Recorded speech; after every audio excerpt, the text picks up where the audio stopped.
قسمت فیوزینگ، شما میخوای کاغذ از تو فیوزینگ خارج بکنی، به سمت پایین قرار شد بکشیم. خب آقا باشه میکشیم، ولی اگه شما مثل من دستبند یا انگشتر داشتین، حواستون نباشه این دستبند یا انگشترتون بخوره رو درام خط بیفته، این خط دائما روی چاپ شما میاد. پس این نکته رو رعایت بکنید، دستتون به درام به هیچ عنوان به این سیلندر سبز نمیخوره.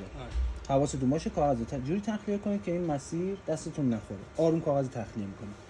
مسیرهای دیگه کاغذ داریم که از کاستای پایین شروع میشه میاد به ترتیب همین روالو طی میکنن میان بالا. شما تو این مسیر کاغذ داره میاد از این قسمت میاد بین این غلطک رجیستر یا پی اس رد میشه میاد تو فیوزینگ و خروجی کاغذ. تو این مسیر هر جا کاغذ که دو سمت کاغذ رو میگیریم آروم درش میاریم. دو سمت کاغذ رو برای چی میگم نگه دارین؟ که کاغذتون محکم باشه که پارگی ایجاد نشه، که بخواد کاغذ تیکه بمونه که باز بخواد ایراد واسه شما. دو سمت کاغذ رو خیلی محکم میگیرید، آروم کاغذ رو میکشین. حالا کشیدنش این شاخک ها رو باید مراقب باشین که تو حین کشیدن بیرون نشکنن یا از سر جاش در نیاد.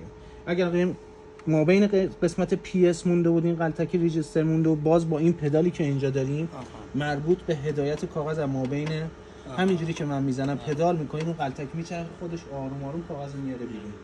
توی گیره کاغذ رو سعی کنید یه مقدار با حساسیت این کارو انجام بدید، سریعا نخواهید این کارو انجام بدید. فکر کنم مثلا مشتری مونده الان آسیبی که میخواد به دستگاه برسه خیلی بیشتر از اینه که بخواد چاپ کنه طرف رو رد کنه.